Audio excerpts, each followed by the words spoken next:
Olá, irmãos e irmãs em Cristo Jesus. Vamos estudar a lição da Escola Sabatina do Grande Conflito. É a lição de número 8, a luz do santuário. Mas antes de eu falar sobre este assunto, eu preciso da ajuda de vocês para se inscreverem no meu canal da Bíblia Ouvindo a Voz de Deus, deixar o seu like, ativar o sininho das notificações para receber meu vídeo e compartilhar meu vídeo para o maior número de pessoas, o conteúdo do meu canal. Preciso da ajuda de vocês. Agora vamos orar pedindo a sabedoria de Deus. A lição de número 8 do Grande Conflito, a luz do santuário. Querido Deus e Pai, nos dê sabedoria agora para nós entendermos a lição do Grande Conflito, a luz do santuário. Que o Teu Espírito Santo nos ilumine. Pai, abençoe os inscritos desse canal e abençoe também as pessoas que vão se inscrever, Pai. É isso que eu lhe peço e lhe agradeço em nome do Senhor Jesus. Amém. Hoje, no estudo de hoje da lição do Grande Conflito, nós vamos entender a luz do santuário. Quem que está no céu agora intercedendo por nós como sumo sacerdote? É Jesus Cristo. Nós vamos aprender isso, o que Jesus está fazendo no santuário hoje, lá no céu. Nós vamos entender isso hoje aqui na lição da Escola Sabatina, o Grande Conflito. E o verso áureo diz assim: ora, o essencial das coisas que estamos dizendo é que temos tal sumo sacerdote. Quem que é o sumo sacerdote? Jesus, que se assentou à direita do trono da majestade nos céus. Quem que é a majestade nos céus? É Deus. Como ministro do santuário e do verdadeiro tabernáculo que o Senhor erigiu e não o homem.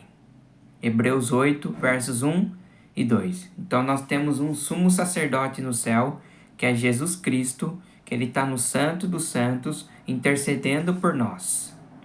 Essa é a função de Jesus no santuário celestial.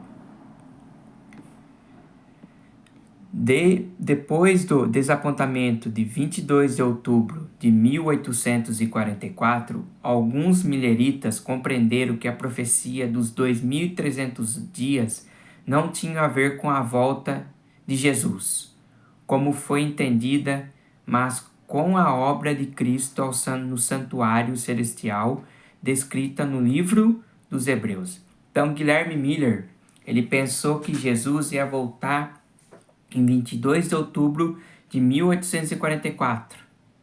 Ele fez as contas, mas a Bíblia nos deixa claro que Deus não deixou nem dia e nem a hora que ele vai voltar, e nem contas para fazer a volta de Jesus.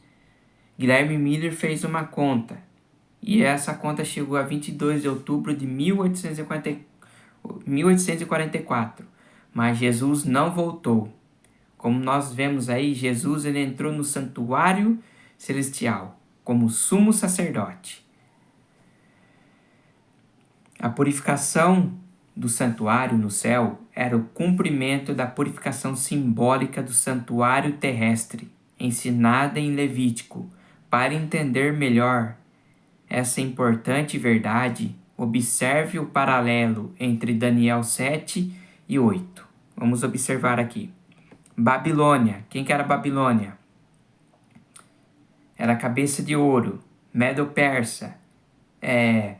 Peitos e braços de prata. Grécia. Quadril de bronze. Roma. Era os pés de barro e de ferro. Pernas de barro e de ferro.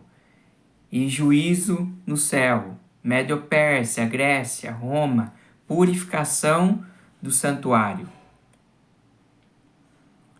Esses paralelos ajudam a mostrar a verdadeira natureza da purificação do santuário, que é o juízo investigativo pré-advento. Na lição desta semana, estudaremos a verdade bíblica vital do ministério de Cristo no santuário celestial. Nós vamos ver isso hoje nessa lição. Esta lição se baseia nos capítulos 22 a 24 e 28 do livro O Grande Conflito. Quem tiver o livro O Grande Conflito, eu recomendo que vocês leiam esse livro. É muito bom esse livro. Leiam, que vocês vão entender sobre o santuário, sobre a destruição de Jerusalém, sobre profecia. Vocês vão ver tudo isso no livro O Grande Conflito. Parte de domingo, Santuário Celestial. Pergunta 1. Leia Êxodo 25, os versos 8, 9 e 40. Hebreus 8, 1 a 6. Quais dois santuários são descritos nesses versos? Eu não vou ler esses versos bíblicos para vocês porque vai ficar muito longo o meu vídeo. Eu recomendo que vocês leiam também, para vocês entenderem sobre o santuário terrestre e o santuário celestial. O santuário terrestre, Deus deu a maquete para Moisés fazer o santuário de acordo do céu. E Moisés ele construiu o santuário como era o modelo do céu. Ao se debruçarem sobre as Escrituras depois de outubro de 1844, os primeiros crentes adventistas entenderam que há dois santuários mencionados na Bíblia. O que Moisés construiu é original no céu. O termo santuário, como é usado na Bíblia, refere-se em primeiro lugar ao tabernáculo construído por Moisés como modelo ou tipo das coisas celestiais. Em segundo lugar, ao verdadeiro tabernáculo no céu, para o qual o santuário terrestre apontava com a morte de Cristo ao ritual típico, perdeu sua importância. O verdadeiro tabernáculo no céu é o santuário da nova aliança, visto que a profecia de Daniel 8,14 cumpre nesta era. O santuário ao qual ela se refere é o da nova aliança. Ao terminar os 2.300 dias, em 1844, já por muitos séculos não havia santuário na terra. Por isso, a profecia até 2.300 tardes e manhãs e o santuário será purificado em Daniel 8,14. Aponta inquestionavelmente para o santuário do céu. L. White, O Grande Conflito, página do 353. O santuário no deserto era uma maquete ou modelo do santuário celestial. Os serviços no santuário terrestre prenunciavam o plano divino da salvação. Cada sacrifício oferecido representava a oferta de Jesus na cruz do Calvário. Em João 1,29, por meio da morte de Cristo, estamos livres da condenação do pecado. Vocês estão vendo aí? Jesus ele morreu na cruz e nos livrou da condenação do pecado. Jesus foi o verdadeiro sacrifício, o verdadeiro cordeiro que morreu na cruz por nós. A culpa deixa de existir quando aceitamos o sacrifício de Jesus em nosso favor e confessamos nossos pecados. Olha só, você fala, estou condenado por Deus, eu não tenho mais jeito, estou perdido. Mentira, é só você chegar a Jesus, confessar teu pecado e Jesus, ele é fiel e justo, purifica seu pecado e ele perdoa você. Para Deus ninguém está perdido. Como eu já falei nos meus vídeos, as pessoas se condenam porque elas querem. A culpa deixa de existir quando aceitamos o sacrifício de Jesus em nosso favor e confessamos nossos pecados. Em 1 João 1,9. Jesus não é apenas o cordeiro que morreu por nós, é também o sacerdote que vive para nós. Nós temos um sumo sacerdote no céu que vive para nós, que intercede por nós. Jesus ele faz isso. Essa é a função de Jesus no santuário celestial, interceder por nós. Jesus pode salvar totalmente os que por ele se aproximam de Deus, vivendo sempre para interceder por eles. Jesus intercede por nós. Ele remove a culpa e nos salva do poder do pecado. Olha só o que Jesus faz por nós. Romanos 8, 1 a 4 e 2 Coríntios 5, 21. Olha só, o ministério de Jesus no santuário do céu é por nós, como resultado de sua intercessão, o domínio do pecado em nossa vida é quebrado. Não estamos mais escravizados à natureza pecaminosa. Vocês não são mais escravizados. Jesus livrou você da escravidão do pecado. Em Cristo somos livres da condenação do controle do pecado. Apegados a Cristo, temos a certeza da salvação. Segunda-feira, no Santo dos Santos. Pergunta 2. Leia Levítico 16, 21, 29 a 34, 23 a 26 a 32, Hebreus 9, do 23 a 28. Por que o dia da expiação era tão importante no antigo Israel? Os sacerdotes ministravam todos os dias do ano, mas no dia da expiação, Yom Kippur, os olhos de todos se voltavam para o santuário. Os capítulos 16 e 23 de Levítico dão instruções para esse dia.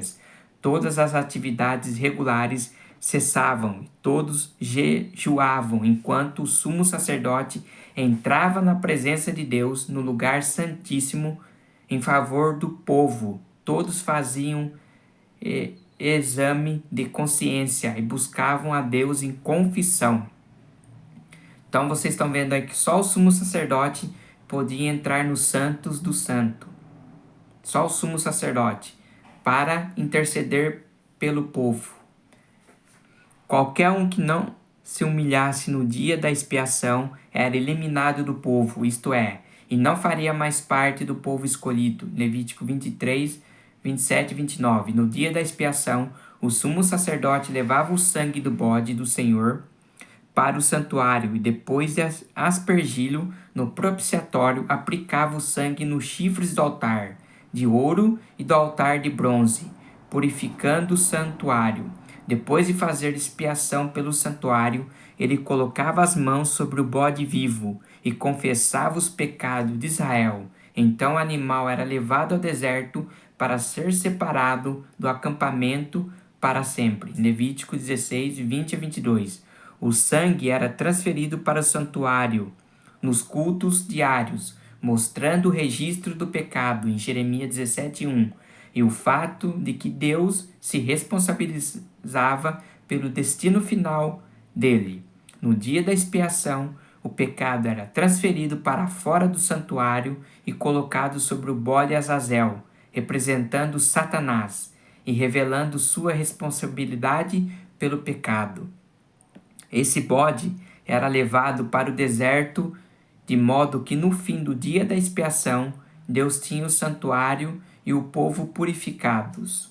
No santuário celestial, Cristo ministrou por nós no lugar santo e desde 1844, no fim dos 2.300 dias, ministra no Santíssimo.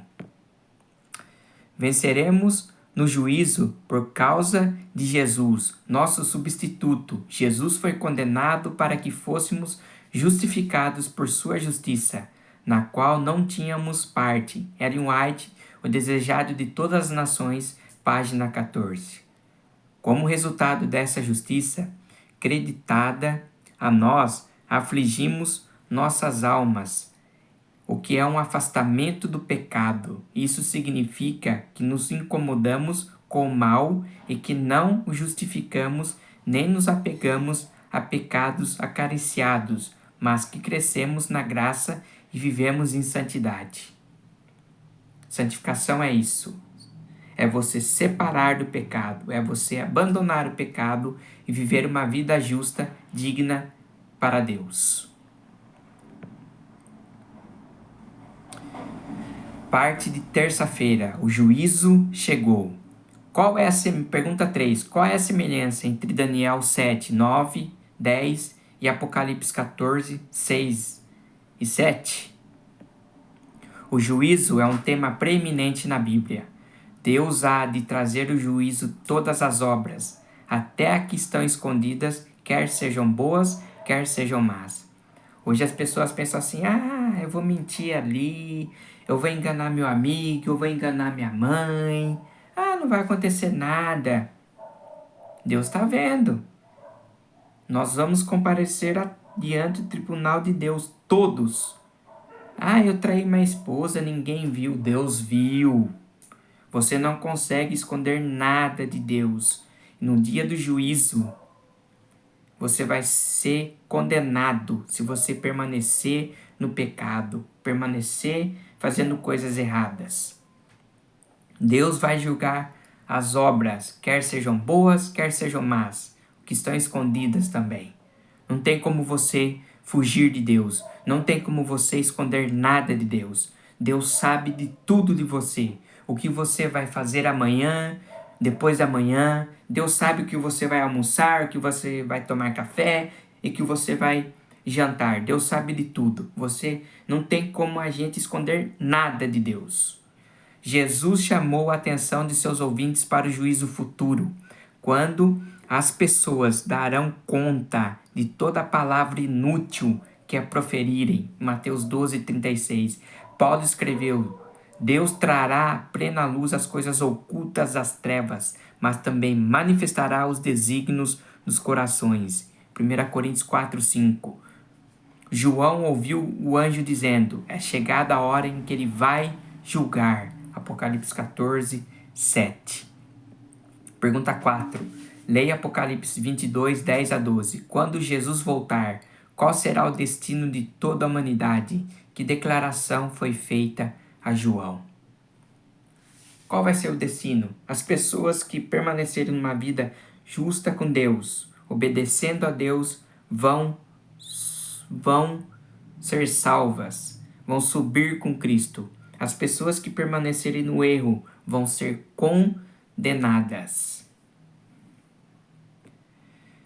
Uma vez que Cristo vem para dar a recompensa final, deve haver um juízo antes disso para mostrar o resultado das escolhas de cada um quando ele vier. Quando Cristo retornar, não haverá segunda chance. Todo ser humano teve informações suficientes para tomar sua decisão definitiva e irrevogável a favor ou contra Cristo. Eu ainda venho falando nos meus vídeos, eu sempre falo isso. A porta da graça está aberta. Ainda há chance de você se arrepender, de você se entregar a Jesus. Quando Jesus voltar, não vai ter uma segunda chance, porque você teve chance e você não quis pegar a chance que Deus está dando para você. É a porta da graça, a salvação. Pergunta 5. Leia Mateus 25, do 1 ao 13. Por que Jesus se relaciona de forma tão diferente com esses dois grupos de crentes? Vamos ver. Quando a obra de investigação se encerrar depois de examinados e decididos os casos, do que em todos os séculos professarem ser seguidores de Cristo, então se encerrará o tempo da graça. Fechando-se a porta da misericórdia, aos que estavam preparadas entraram com ele para as bodas, e fechou-se a porta, em Mateus 25:10. Essa breve sentença nos conduz pelo ministério final do Salvador ao tempo em que se completará a grande obra para a salvação dos seres humanos. Ellen White, O Grande Conflito, página 362. Quando a porta da graça se fechar, quem foi salvo foi. Quem não foi, vai ficar. Não vai ter mais segunda chance. Parte de quarta-feira. A boa notícia do lugar santíssimo. Pergunta 6. Que segurança e qual convite temos em Hebreus 4, do 14 a 16 e 10, do 19 a 22. Paulo enfatiza que devemos conservar firme a confissão e chegar com confiança, sem desistir com fé em nosso sumo sacerdote. Nele temos tudo do que precisamos. Pela fé entramos no santuário, pelo novo e vivo caminho que Jesus abriu para nós. Olhando para o pátio, vemos sangue nos chifres do altar de bronze. No lugar santo, vemos sangue nos chifres de ouro do altar de incenso. Contemplamos o sangue aspergido na cortina diante do propiciatório. O sangue de Jesus prepara o caminho a cada passo. Isso nos dá esperança, pois só podemos nos reencontrar com Deus quando Jesus nos perdoa e apaga nossos pecados. A misericórdia divina é infinita, porém sua justiça também. E a justiça não pode aceitar o sacrifício de Cristo como expiação por nossas transgressões, a menos que Jesus garanta que os pecados serão perdoados e depois apagados. Quem pode purificar nossos pecados? Quem pode apagar o nosso pecado? Somente Jesus. Mais ninguém. Pergunta 7. Leia Apocalipse 11, 19. No contexto do grande conflito, por que essa visão é importante? De que modo ela conecta ao Evangelho?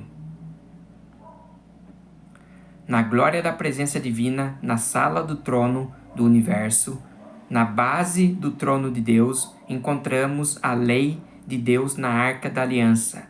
No lugar santíssimo, a justiça e a misericórdia divinas se revelam. Nenhum poder terreno pode mudar a lei, porque, entre outras razões, ela está preservada na arca da aliança no céu. Hebreus 8:10 diz: porque esta é a aliança que farei com a casa de Israel. Depois daqueles dias, diz o Senhor, imprimirei as minhas leis na mente deles, e as inscreverei sobre o seu coração. Eu serei o seu Deus, eles serão o meu povo. Ao entrarmos pela fé no santuário do céu, encontramos perdão para os nossos pecados passados e poder para viver uma vida obediente por meio de Cristo, que morreu por nós e escreveu a lei em nosso coração. Jesus nos salva totalmente da penalidade e do poder do pecado.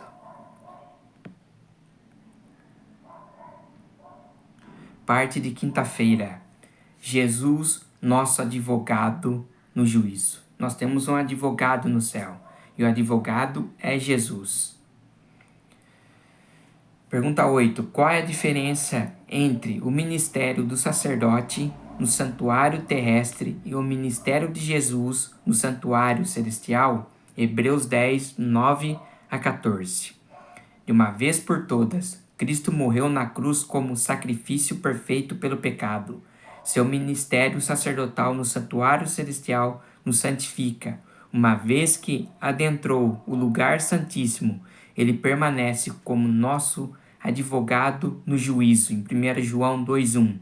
Assim também Cristo, tendo se oferecido uma vez por todas para tirar os pecados de muito, aparecerá segunda vez, não para tirar pecados, mas para salvar aqueles que esperam por ele. Hebreus 9:28.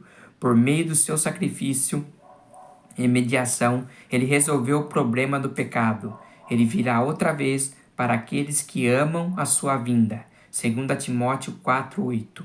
Pergunta 9. Leia Hebreus 6, 19 e 20. Porque ele nos convida a segui-lo e o que descobrimos à medida que fazemos isso? A intercessão de Cristo no santuário celestial em favor do ser humano é tão essencial ao plano da redenção, como foi sua morte sobre a cruz. Com sua morte, ele iniciou essa obra e, após a ressurreição, ascendeu ao céu para concluí-la. Pela fé, devemos ir além do véu, onde nosso precursor entrou por nós. Hebreus 6:20. Ali se reflete a luz da cruz do Calvário. Ali podemos obter uma compreensão mais clara dos mistérios da redenção. A salvação do ser humano tem custado um preço infinito para o céu. O sacrifício feito equivale aos mais amplos requisitos da lei de Deus, que foi violada. Jesus abriu o caminho para o trono do Pai e, por meio de sua mediação, o desejo sincero de todos os que ele se aproximam pela fé, pode ser representado a Deus. Ellen White, O Grande Conflito, página 409. O plano da salvação acaba com um grande conflito e resgata a terra das garras de Satanás. Jesus revelou o amor de Deus a um mundo em necessidade e a um universo expectante. Sua morte revelou a maldade do pecado e ofereceu salvação. Sua intercessão garante os benefícios da expiação aos que entendem, estende a mão para recebê-los. Então essa foi a lição de número 8, a luz do santuário. Aqui nós aprendemos que nós temos um sumo sacerdote no céu, que intercede por nós, que quer nos salvar, aqueles que o aceitam de todo o seu coração. Para Jesus, ninguém está perdido. Basta você abandonar o pecado, deixar o pecado e se entregar a Jesus de todo o coração. Que Deus abençoe vocês, meus queridos. E até meu próximo vídeo. Tchau!